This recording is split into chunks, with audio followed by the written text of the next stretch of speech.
Everyone, it's a tutorial now on using the brushes because we're going to do some digital mark making, which is an important way to get yourself backgrounds into your artwork as well as adding texture to digital outcomes. You can also add like a painterly quality to your work rather than it being purely digital.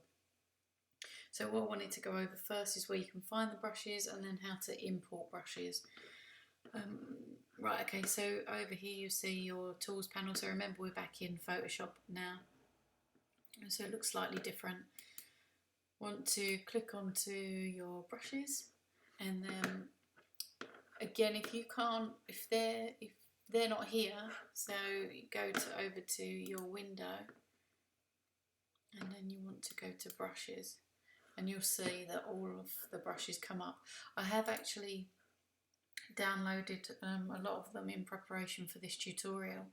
I'm going to show you how to get your own ones because you're all will have an Adobe account. Okay, so first things first, when you do look at your brushes, you will have like the general brushes. There's a few on there that come as standard. They're all stored in a folder. You just expand the folder by clicking the arrow next to it, and then once you've found the brush that you want to work with, you then start to apply it. But what we're going to do is just quickly set up our workspace, get our brushes, and then import our colour palettes. I'll show you where to find those, following on from Adobe Colour importing library colours to your library, I should say. Okay, so if you can't find anything there, remember, like I just said, Windows, go to brushes, and then you'll find them here. If you want to import new ones, you'll see that there's an expand menu there. Click on there, right down, get more brushes. Click on those and it's going to take you to Adobe. Choose United Kingdom. And then what we need to do is go to brushes. So you'll see here 1,000 brushes, infinite creativity. So scroll down and you'll see lots and lots of different techniques shared in these brushes. What I want you to do is go through these and see which ones you feel suit the style that you've been looking at. Personally, the ones that I've downloaded quite a few of these actually, but I'm quite interested in definitely the halftone patterns, because originally, as you all know, our project was going to be based around the print room, but obviously being in lockdown means that we have to come up with new ideas. So halftone patterns is a good way. This is based on print techniques. Also this one, which gives the effect of like an old photocopy, so that could be really good. Yeah, so there's lots of options there. Go ahead, download some, and then once they've downloaded, you'll see them come up in your downloads. You double click on them and they will go straight into Photoshop. Okay, so feel free to pause me, do that, and then you can come back to this video. Okay, and then what I want to do is show you where your libraries are. So again, if ever you're looking for anything, the chances are it's going to be in Window. And if ever you are struggling to find anything, you can just get your workspace and reset essentials, because sometimes swapping from one program to another, we can sometimes lose the essentials that you've set up. So yeah, reset essentials, and then you should be able to find everything that you want. Okay, and then we're going to go down to libraries, because that's what we're looking for. And over here you'll see these are my libraries. So we saved it. If you remember, if you looked at the tutorial for Adobe Colour, you'll know that we saved them in your library. So if you click on here, these are all of the colour themes from my Pinterest inspiration images. So I'm going to choose, let's go with, because we can keep this open, and you'll notice as soon as I hover over those it gives me the hex mark, which I could, if I wanted to, write down here. Alright, so if I was to take one of the hex numbers from here, I could just type it into the colour picker box and I would get an exact colour match. Okay, so I'm going to choose, I'm going to go with this one, be bold. Okay, so I've already selected a brush, but I'll show you where that I've actually got that from. So let's go with the half tones because I love half tones. You can choose any of these, and you can click on here. Okay, and what you'll see is, let's just double check something here.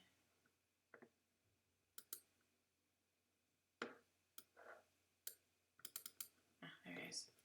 Okay, let's go back with that. Okay, so you'll see that if I click this quickly, you get a different pattern to when you click and hold. Alright, it's because Photoshop has got a pressure. It can tell the pressure that you want to make your mark, which is really clever. It's quite intuitive. So first things first, let's choose the size. We can do this over here, or we could do it over here. So we want to look at the size of the brush. Alright, so straight away we can see the hardness is at 100 and the pixel size is 348. So that circle is the size that we're going to get. But let's see, we can be a bit bolder. Okay, so you see there, I've clicked once and I've got this kind of uneven pattern. If I wanted a heavy mark, I would click my mouse and hold it, and then I get that one, which is not very nice. So let's have another go at this. So the randomness of this will really suit your designs. Okay, so if you look up here, it says dissolve. I'm going to go through these with you in a second. You've used some of these before for when we did the double exposure exercise. If you go back over to here, let's see now what it looks like if we put the hardness down. The hardness is how harsh the edges are. Alright, so let me give you an example of that. Let's make it a bit smaller. Okay, so I'm going to show you an example. That is when we've reduced the hardness of the brush. I'm going to do it to 0. And then I'm going to put it up to 100% again. So you can see the difference between the edges of those. I should really do it in the correct order, but so this one was 100%. This one was, I think, around 24%, and then this one here was at 0. So you can see the definition of the outline of the edges, and that's something that you'll be looking for when you're making your marks. So you've been tasked to create 5 textured backgrounds with the intention of putting your live trace image underneath them, over the top of them. Okay, so let's go back to our brushes. I'm going to choose this one. I'm going to do a series of different colours, and I'm going to change the opacity because that is way too harsh for what I'm looking for anyway. So with the opacity, I'm going to turn that down. Interesting. So I'm going to turn that down, and I'm going to make my hardness a lot less. That's better. So for me, I like this sort of effect because it reminds me of being in the print room, which it's a shame that we're unable to be in there at the minute, but we will be soon enough. So you can see this one's got these sharp edges, almost like if you remember being in the print room and rolling out ink. It looks and feels a little bit like that. Okay, so there's lots of different examples for these. So once you have downloaded your brushes, I want to make sure that you are being really experimental. Really experimental, and using as many different brushes as you think fit your the visual of your idea. Let's see what's in.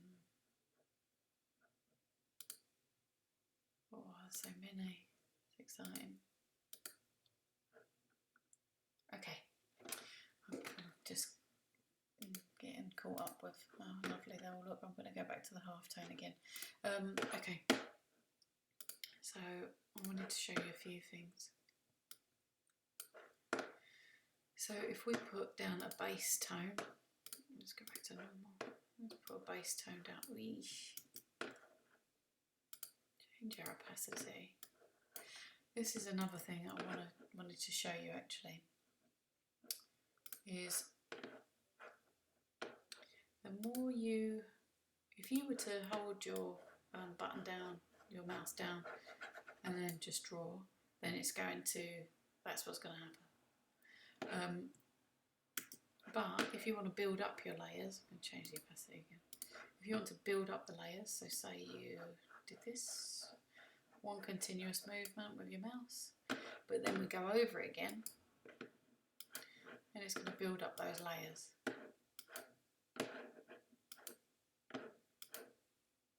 Which is quite nice, especially when you're going to perhaps change the colours that you're using. And remember that textures can contrast one another. You've got something that is rough compared to something that is smooth. It will stand out. So we could go with one of these kind of wet brushes, and then you've got the option there of, let's get that a bit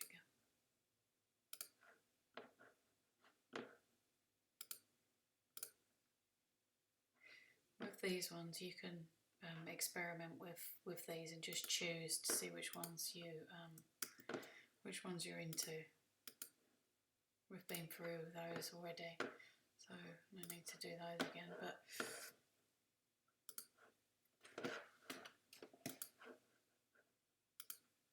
okay, so just messing around with these, and then there are some other brushes, general brushes, and you could use all different techniques. There are splatter brushes which are really lovely. I think oh there you go, here we are. You can choose splatter brushes which I really like, give kind of a grungy effect to your images, and definitely make it feel a lot more like a hand-rendered piece rather than a digital outcome. So what I want you to do is for you to create 5 different outcomes using a range of brushes and a range of colour palettes. Could you please make sure that every time you use a new brush you do it on a new layer? I haven't done that there, and I should have. But what I want you to do is make sure that you are using, every time you create a new piece, it goes on its own background. It goes on its own layer. The reason you do that is so that if you want to change them around, you can put one behind the other. For example, I'll show you. Let's do that one. So, and I would call that blue splatter.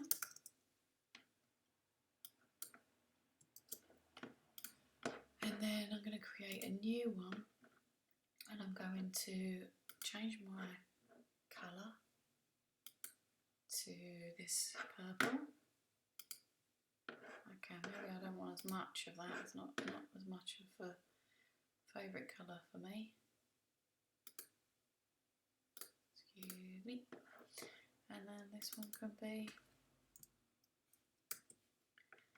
not blue but pink, purple. And then what I'm going to do is I'm going to create another layer, and I'll go back to my brushes, which I can just window and brushes, and I want to see what I can do with this screen tones. I want it huge, which depending on the computer that you're using can sometimes cause the computer to run really slowly, but just be aware of that.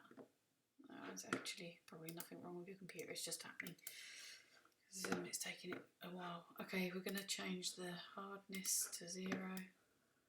I'm going to just, you can see this, it's rolling through quite slowly on this one because it's got a lot of detail to pick up on. Your spinning wheel of death. And then once that gets to the bottom, it means that I can then name that, potentially move on to the next digital mark making. I've given you the exercise of creating 5. Feel free to do as many as you want, because this is really about exploring digital mark making. This is the first time you would have done anything like this, so make sure that you are experimenting with the brushes that you've downloaded, the colour palettes that you've been using. Yeah, just make sure that you are creating lots from this, because it's an easy technique to generate lots of work, and I want to see that you're getting into making these digital marks, because it's fun. Okay, so this one would be the screen tones. Let's just do one more for luck. I'm gonna go bold with my colour choice. Let's go for this one. Okay, and then I want to get a wall. Let's have a look.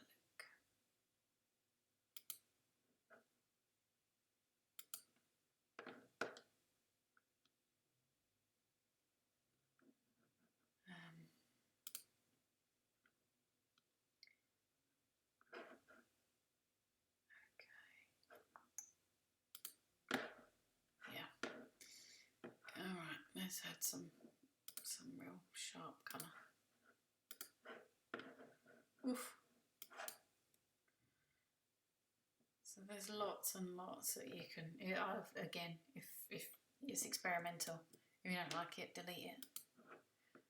And I want you to really be experimental. See what it's like if you go over quite a few times, or if you do it quickly, or if you click and hold, what's the difference? Make sure that you're adding your own notes to, like annotations to your outcomes, because it's really important now that you start to understand what's working in the things that you're creating and what isn't, because you're aiming to build on that your own personal style coming through. So you can see all of your layers are there, and for example, this is the reason why we do layers or create layers. If I want those blue and purple splatters to be above the rest, I can just grab it and then rearrange it, bring it to the top,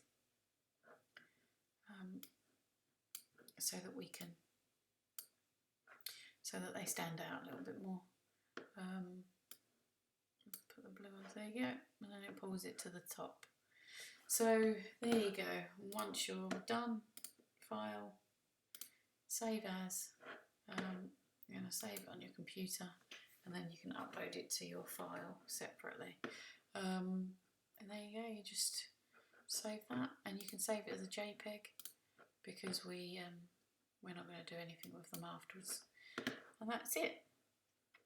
So go ahead, make as many different digital marks as you can, and then I'll catch you on the next video.